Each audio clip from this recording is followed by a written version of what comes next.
जय गुरुदेव मित्रों।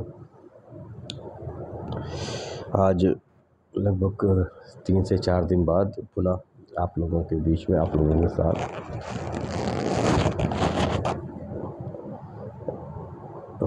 पिछले 3 से 4 दिन तक मेरी तबीयत ख़राब रही। एक्चुअली मैं कमर से थोड़ा सा प्रॉब्लम में रहता हूँ, तो कल थोड़ा सा आराम मिला मुझे। तो कल मैंने कोशिश की थी रिकॉर्ड करने की, लेकिन कल नहीं जमा। तो क्या मालूम क्या फॉल्ट हो गया था, फाइल ही करप्ट हो गई थी। एक्चुअली होता, मेरे को बड़ा दुख हुआ। एक्चुअली होता ये है, कोई आंसर तो हम बोलते नहीं है, हम चर्चा करते हैं एक दूसरे के साथ में। अब जैसे जब बोलना होता है तो फिर मैं नहीं बोलता, बुद्धि नहीं बोलती, फिर वो हृदय से निकलता रहता है और जो भी संचित ज्ञान है उनके ऊपर निगाह जाता रहता है और वो एक धारा प्रवाह वो बहता रहता है। अगर कोई मुझे कल स्वयं हानि महसूस हुई कि कल जो आत्माराम से जो निकला वो क्या पता कहाँ चला गया। हालांकि ये तकलीफ लेने वाला विषय नहीं है। संभवतः हो सकता था कि कल जो हमने वार्ता की उसकी कोई ज़रूरत ना रही हो। तो न मुझे कल याद था, न मैंने इसको रिकलेक्ट किया कि हमने पिछली बार अपनी बात कहाँ छोड़ी थी। लेकिन जैसा कि मैंने कल ये निर्णय लिया था कि मैं इस मन के ऊपर, नफ्स के ऊपर या जीव के ऊपर मैं बोलूँगा, ताकि क्योंकि यहीं से हमारा साधनात्मक पक्ष जो है वो शुरू होता है। बहुत सारे बोलने वाले मेरे से बड़े बड़े ज्ञानी हैं,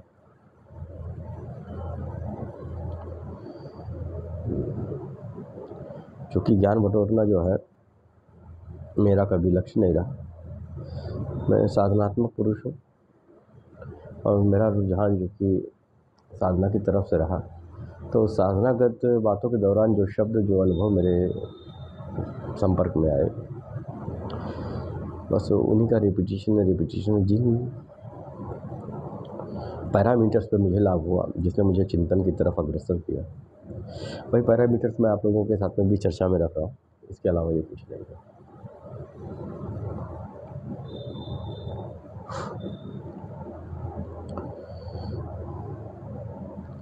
हमने थोड़ा समरी ले लेते हैं। हमने बात किया अव्वल क्या रहा, अव्वल नूर रहा, आखिर क्या रहा, आखिर बुद्धि रही।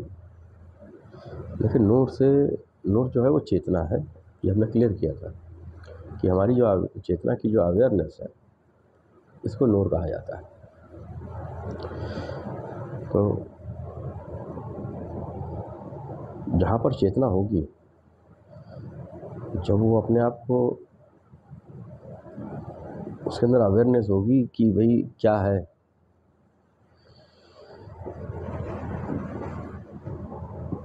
तो वैसी स्थिति में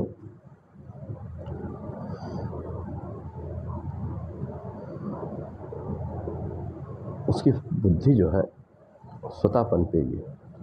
तो आखिरी जो है इस नूर के लाइन ऑफ एक्शन में वो बुद्धि है। और जो चैतन्य है वो आत्मा है। आत्मा ही चैतन्य है, उसी की अवेयरनेस है। जैसा कि हमने पिछले अध्याय में बात किया था, जब उस प्रथम पद ने इस द्वितीय पद को प्रत्यक्ष करने का निर्णय लिया, तो ये द्वितीय पक्ष जो है पहले से था। ये ऐसा नहीं है कि ऑटोमेटिक पैदा हुआ, पहले वो प्रथम पक्ष के हृदय में था, उसके अंतःकरण में था। वो पहले भी इसको देख के अपने अंतःकरण में आनंदित था।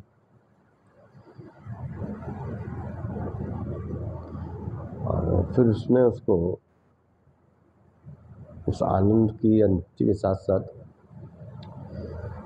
उसने फिर चाहा, उसको मौज हुई और द्वितीय शांताचित पद प्रत्यक्ष हुआ। और उसी की महिमा के लिए, उसी की प्रशंसा के लिए फिर सारी सृष्टि का निर्माण हुआ, और ताकि वो आनंद पुनः पुनः पुनः पुनः उसका अनुभव कर सके। तो जब ये चेतना जो है ये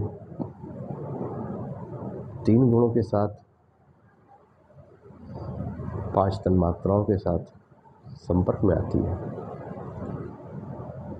तो कुछ ऐसा होता है जैसे आप समझ लो आटे के साथ में पानी और आटा अलग नहीं रह जाता। तो चेतना पानी है।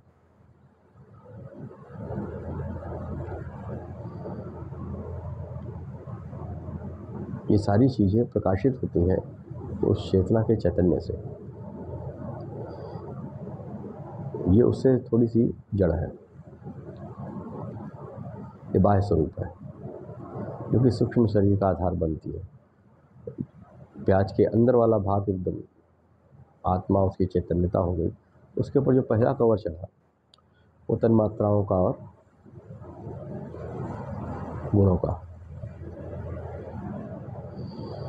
जब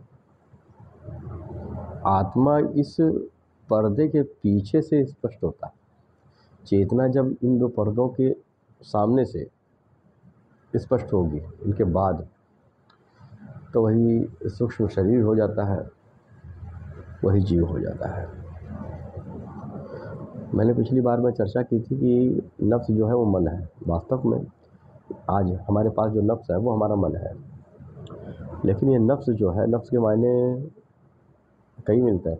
अच्छा, नफ्स में मैं इतना फोकस क्यों कर रहा हूँ? ये फोकस मैं इसलिए कर रहा हूँ क्योंकि मेरे बड़े ही हृदय स्पर्शी बच्चे हैं जो कि सूफीनिज़्म से बिलोंग करते हैं। मैं तो सूफीनिज़्म से बिलोंग करता हूँ, ऐसा नहीं है।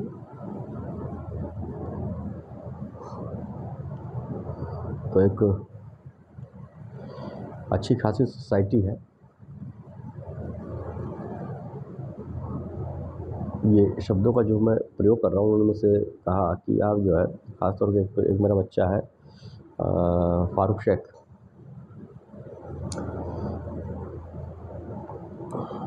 तो उसने कहा कि बाबा आप जो है वो हिंदी के बड़े मजबूत शब्द इस्तेमाल करते हो, अपनी समझ में नहीं आता। तो ऐसे बच्चों को हितार्थ मैं कोशिश करूँगा कि कुछ सूफ़ी शब्दों का प्रयोग करूँ ताकि उनको स्पष्ट हो सके, कभी वो उसको देखें तो। और जो मेरे अन्य बच्चे भी हैं उनके अंदर भी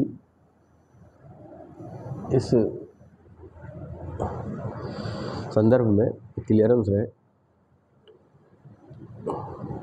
कि एक सूफी आध्यात्मिक विषय में क्या कहता है। तो जब पिछली बार हमने चर्चा की थी तो नफ्स को मैंने मन में लगाया था। ये हकीकत है कि वो मन ही है, लेकिन स्तर अलग अलग है। तो जो आज इस ग्राउंड लेवल पे हम बैठे हैं, उस लेवल पे अगर हम नफ्स को देखेंगे तो हमारा मन निकलेगा। लेकिन एक्चुअली होता यह है कि ये 3 गुण जो है, यही मिला करके नफ्स का निर्माण करते हैं। जब इन 3 गुणों की वजह से मैंपन का आता है, बुद्धि की वजह से जब बुद्धि अहंकारित होकर के मैंपन का बोध करती है वो वहीं से जो है ये जीव कहला जाता है। इसकी अपनी एक पहचान होती है, अपनी एक इंडिपेंडेंसी होती है भ्रमवश, क्योंकि वो प्योर नहीं रहा।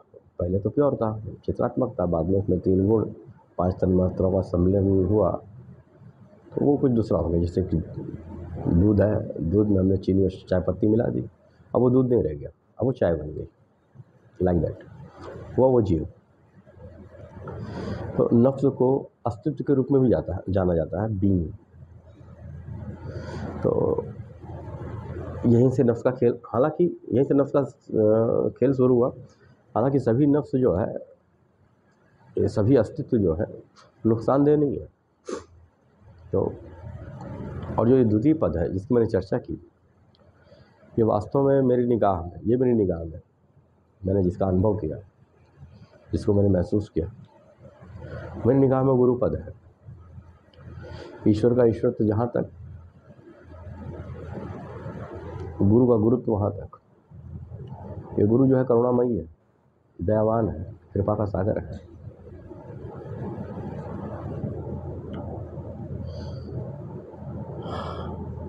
वही पहला बंदा है, बंदगी की पराकाष्ठा है, और जो बंदगी की पराकाष्ठा में जाएगा असल में गुरुत्व वहीं पर पैदा होता है। ये एक दूसरे के साथ में जुड़े हुए हैं, इसका ईश्वर से कोई लेना देना नहीं है। तो जो द्वितीय पद रहा वो गुरु का पद है। हम जितने भी गुरु, जितने भी तत्वदर्शी गुरु यहाँ पर देखते हैं, जितने भी सतगुरु यहाँ पर देखते हैं, एक्चुअली वो उसी गुरु स्थान से है, ये उसी गुरु पद से है, सम्मिलित रूप से ये उसी द्वितीय पद के कृपा पात्र है या अंश है। और ये गुरुपद जो है अपरोक्ष रूप से वही प्रथम पद है, उसी प्रथम पद की चेतना है, उसी प्रथम पद का सार है, जिसको स्पर्श करके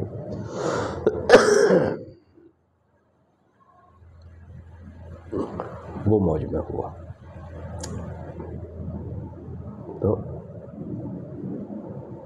अव्वल चेतना यानी नूर, द्वयम आखिरी यानी बुद्धि, बुद्धि से अहंकार हुआ, ये कहानी अलग चली थी। जाहिर ये शरीर, ये जो जाहिर शरीर है, सॉरी मैंने कहा ना तबीयत खराब थी पिछले 3-4 दिन से, बड़ी बेकार।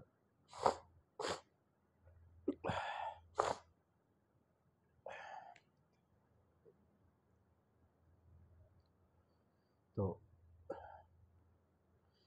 बुद्धि से अहंकार वो एक तरफा निर्माण वाला हो गया। दूसरी तरफ आ जाए, जाहिर ये वजूद,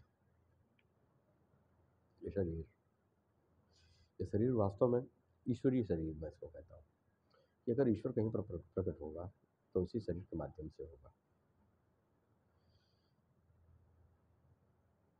जिस शरीर ने, जिस आत्मन ने उस परम तत्व को स्पर्श कर लिया है, वही गुरुदेव के रूप में प्रतिष्ठित हो गया, और वही जो है गुरुपद में प्रतिष्ठित होने के बाद ईश्वरी स्वरूप बन जाता है। वही देह जो है सुंदर, उसी तन के लिए कहा गया, मानुष जन्म अनमोल रहे, माटी में न रोल रहे, उसी तन के लिए कहा गया।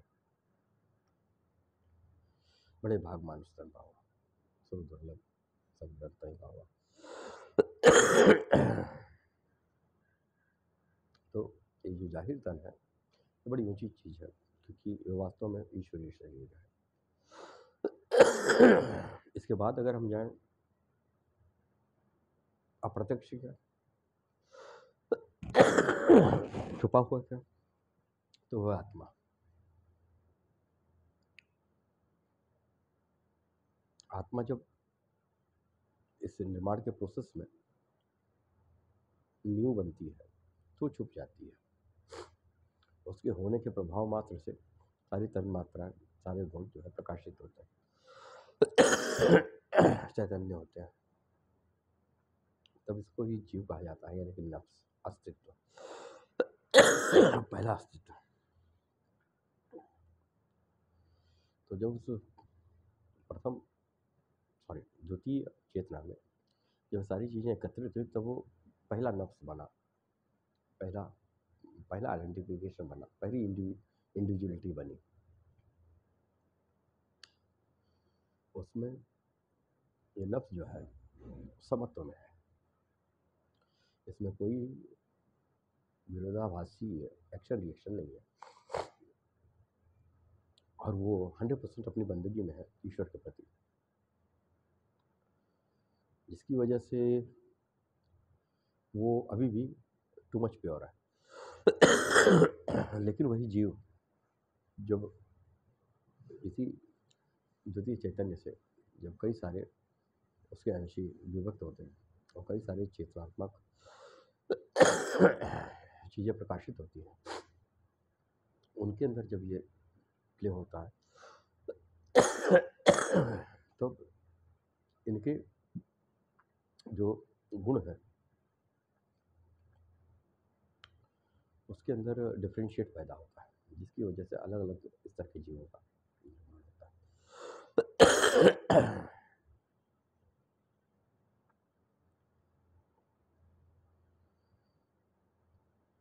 जड़ शरीर तो ये बहुत बाद में बना, प्रकृति द्वारा। जैसे हमने पिछली बार भी बात की होगी, ऐसी प्रक्रिया जहाँ पर ये 4 जड़ चीज़ें और 5वां आकाश तत्व इस सूक्ष्म शरीर के साथ में, इस जीव के साथ में मिलता है, प्रोसेस में आता है, उसे प्रकृति कहते हैं। ये प्रकृति जो है स्त्रीलिंगी है, वही 4-5 तत्वों को धारण करती है। अभी जो नफ्स है, जब इस जड़ात्मक निर्माण में, इस एकदम बॉटम के निर्माण में एक्शन फुल होता है, तभी इन जड़ों के जो है अपने दुर्गुण है। जैसे मिट्टी का दुर्गुण है छुपाना, कंजूसी करना, है ना। अग्नि का गुण ताप, क्रोध, ईर्ष्या, जलन। वायु का गुण चंचलता,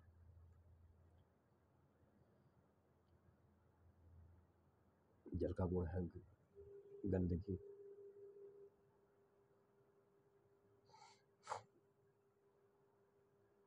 तो कल्पनाशीलता। तो इस तरीके से अन्य भी कई सारे हैं, तो कभी विशेष समय होगा तो इनके पूरे दुर्गुणों पर चर्चा करूँगा मैं। तो इनके दुर्गुण भी प्रकाशित होते हैं, इनके गुण भी हैं। तो जब वो चैतन्य इनके संपर्क में आता है तो इन तत्वों को पूर्णतया चैतन्य करता है, तो ये दुर्गुण इनके साथ में उत्पन्न होते हैं। अब चूंकि ये सृष्टि निर्माण में जो सबसे बड़ा कार्य करता है, क्योंकि ये चैतन्य तो है नहीं, चारों गुण ये पहले से तम में है, तो जो तम वाला 3 गुणों का सेक्टर है वो ज़्यादा एक्टिवेट होता है। मेरे ख्याल से आप मेरी बातों को समझ रहे होंगे।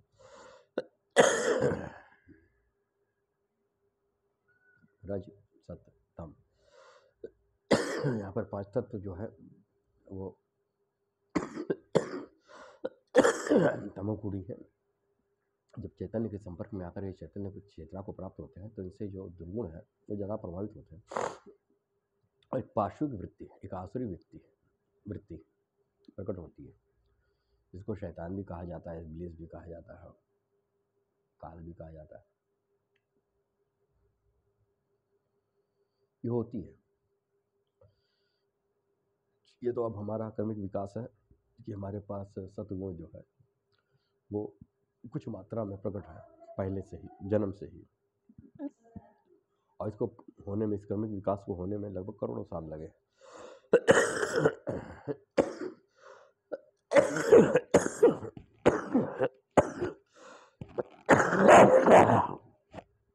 इस कर्मिक विकास को होने में लगभग करोड़ों साल लग गए, तब जाकर के कुछ मात्रा में ये हमारा सत्गुण जो है थोड़ा बहुत पैदाइशी जागृत हुआ।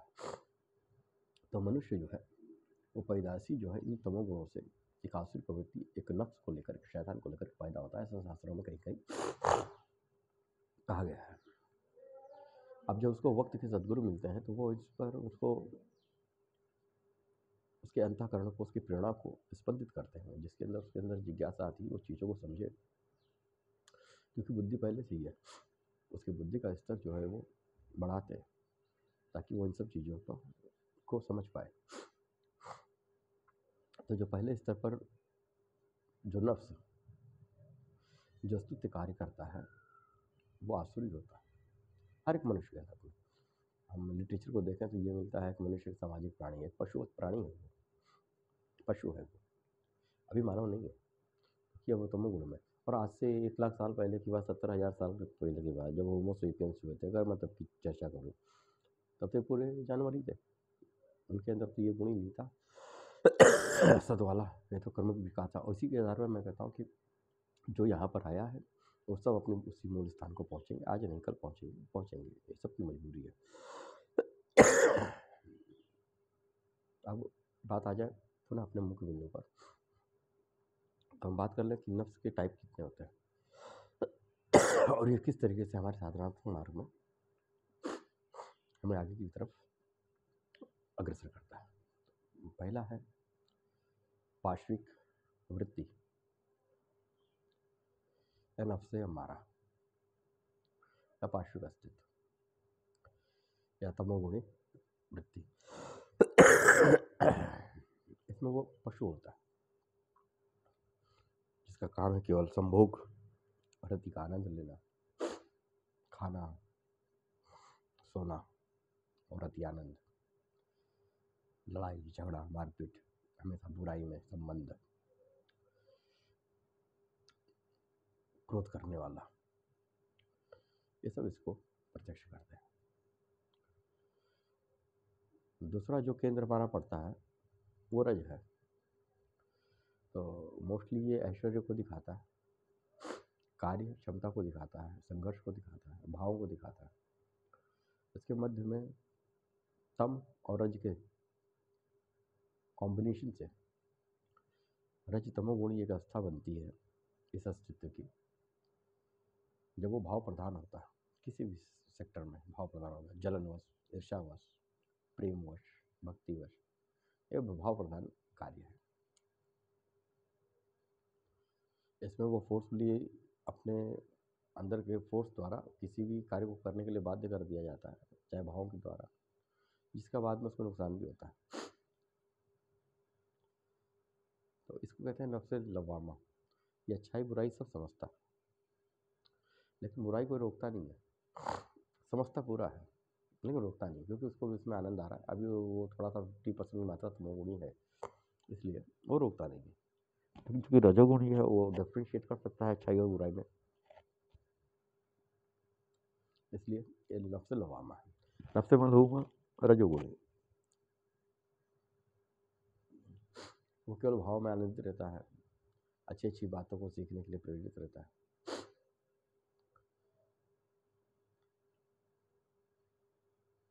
अच्छी बातों को सीखना, अच्छे लोगों से मिलना, सत्संग करना, गुरुजनों से मिलना और अपनी मर्यादा का ख्याल रखना, एक सिस्टमेटिक वे से लाइफ व्यतीत करना और हर निगेटिव चीज़ के सामने खड़े रहना। तो इस तरीके की उसकी बुद्धि बनती है, उसका अस्तित्व बनता है। ये रजोगुणी। रजो सत्व गुणी नफ्स मुतमइन्ना। यहाँ पर सत्गुण का जब परिप्रेक्ष्य आता है, रजोगुण से अच्छाई है, सत्वगुण से सत्य की तरफ जाने का मार्ग। यहाँ पर व्यक्ति जो है कुछ चीज़ों के प्रति संतुष्ट होता है और वास्तव में मनुष्य जो है मनुष्य बनता है इसी स्तर पर आकर के, जब वो रजो सत्वगुणी वाले क्षेत्र में प्रवेश करता है। तमोगुणी तो है उसके पास, ऐसा नहीं तमोगुण नहीं है, लेकिन वो उसके कंट्रोल में है, बहुत ही न्यून मात्रा में। वो तमोगुण को देख सकता है, उसको समझा सकता है, अपने रजोगुण को देख सकता है, समझा सकता है सत्वगुण की स्पष्ट मात्रा से। तो वो संतुष्टि वाला जीव, तो नफ्स मुतमइन्ना है, वो संतुष्टि वाला जीवन व्यतीत करता है। लेकिन जब वह इस पद पर रहते हुए, इस स्तर पर रहते हुए अभ्यास करता है, गुरु कृपा से वो आगे बढ़ता है, तब वो सत्वगुणी नफ्स रहमानिया में प्रवेश करता है, जहाँ पर जो कि ईश्वरीय गुण से संबंधित है। यहाँ पर जो है व्यक्ति जो है अपने आध्यात्मिक मार्ग की ओर और ऊंचाइयों को छूने का प्रयास करता है।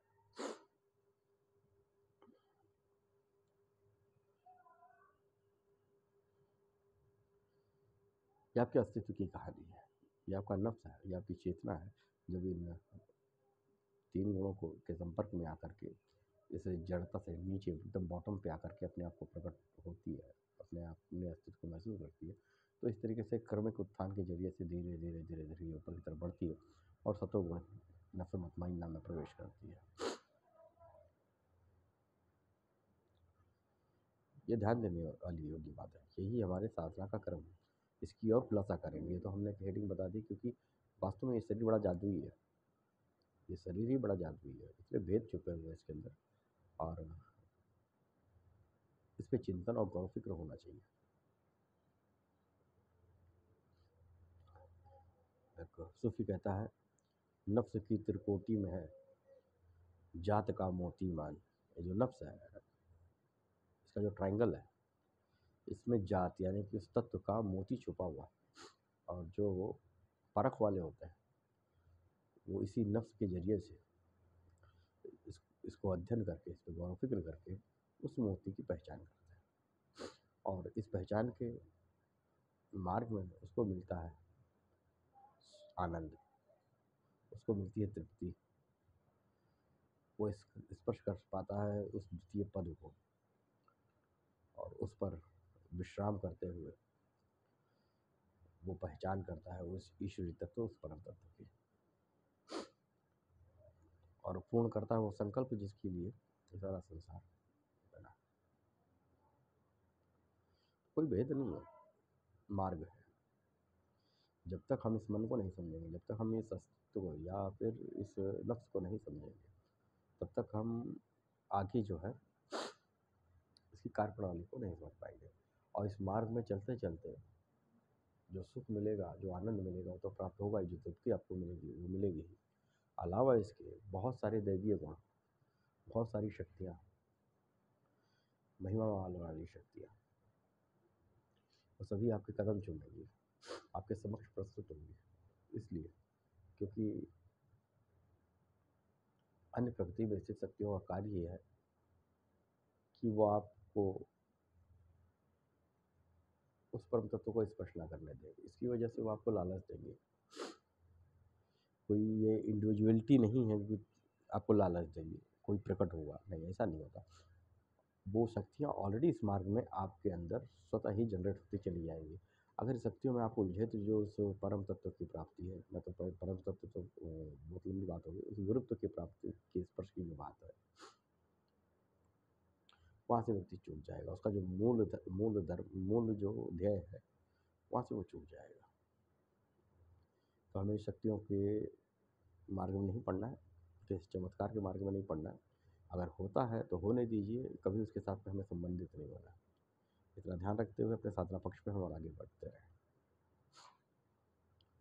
तो हमने जाना कि नफ्स क्या है, ये किस तरीके से एकदम बॉटम स्तर से शुरू होकर के हमको सहायता करता है टॉप लेयर पे आकर के बैठने में। और हज़रत मोहम्मद सल्लल्लाहु अलैहि वसल्लम आपने फरमाया अपने उस वक्त के समाज में कि मैं अब आपको छोटे संघर्ष से उठा करके बड़े संघर्ष की तरफ लेके जा रहा हूँ।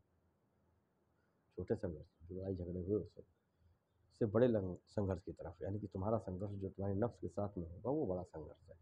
और इतना कहने के बाद उन्होंने कहा कि मैंने आज जो है इस दीन को, इस धर्म को मुकम्मल किया।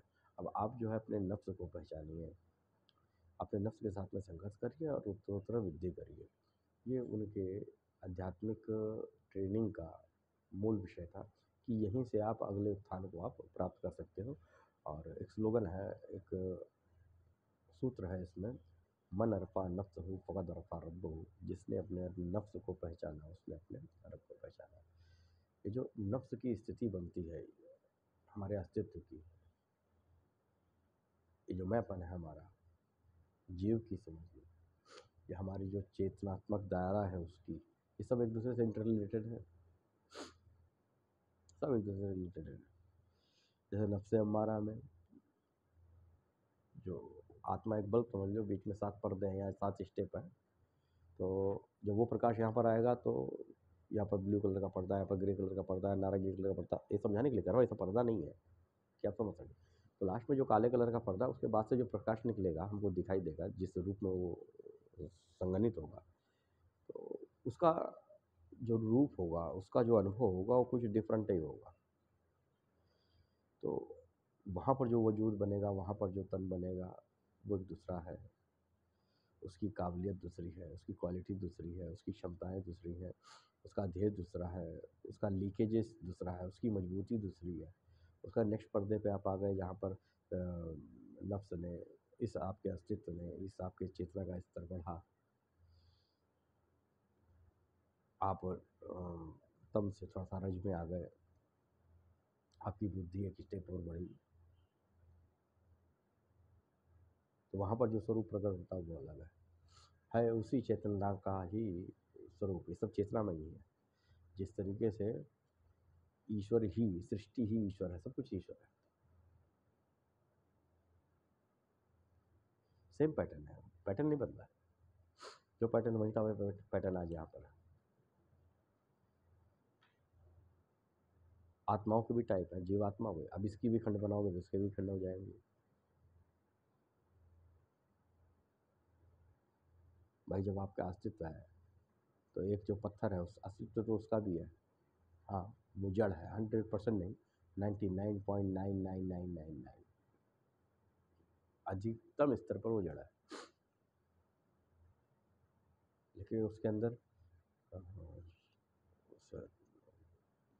चैतन्य का एक आंशिक बोध भी ना हो तो उसका होने का अस्तित्व ही नहीं है, क्योंकि वो बना ही चेतना के अस्तित्व पे है। हाँ, उसके अंदर सेल्फ अवेयरनेस नहीं है, बहुत ही ज़्यादा अंधकारमय है।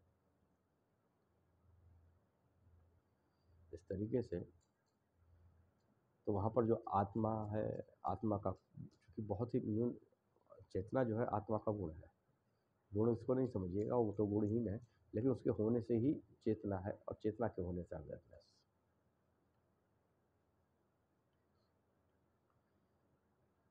नूर मिन नूर, ये तो हो गया चेतना, द्वितीय चेतना, सिराजिम मुनीर, क्या अवेयरनेस।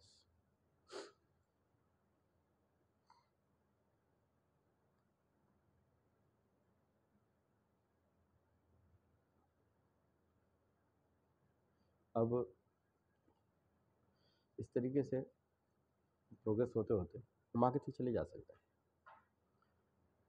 बहुत सारे वजूद आएंगे, बहुत सारे नफ्स में आएंगे, बहुत सारे मन आएंगे, बहुत सारी बुद्धियों के प्रकार हो जाएंगे, और इस खंडों में हम आत्म प्रकाश को भी अलग अलग नाम दे करके संबोधित कर सकते हैं।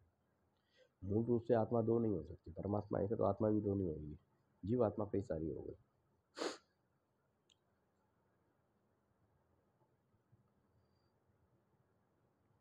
अस्तित्व यानी कि नफ्स। तो अव्वल नूर, चेतना, आखिर बुद्धि, जाहिर वजूद, ये शारीरिक तन, बातिन आत्मा, छुपा हुआ आत्मा। और अव्वल नफ्स किसका? अव्वल नफ्स बना जो कि शुद्ध, प्योर, पवित्र, वो शांतातीत द्वितीय अव्यक्त का, जो कि गुरु पद है। उसके बाद इस सारी सृष्टि का निर्माण, और मैं इस जड़ात्मक सृष्टि की बात नहीं कर रहा, मैं तो जैविक सृष्टि की बात कर रहा हूँ फिलहाल। तो उसके अंदर उनके रूप जो जितने ज़्यादा अंधकारमय स्वरूप में, वो उतने ज़्यादा कम चैतन्य और क्रमशः ऊपर की तरफ, जिसमें मनुष्य जो है सबसे उच्चतम स्थिति में है। यहाँ तक कि ये कॉम्पिटिटर बना तमाम देव शक्तियों का, ये कॉम्पिटिटर बना सुर दुर्लभ, सब ग्रंथ का ये देवताओं को भी दुर्लभ है, उनको प्राप्त नहीं है।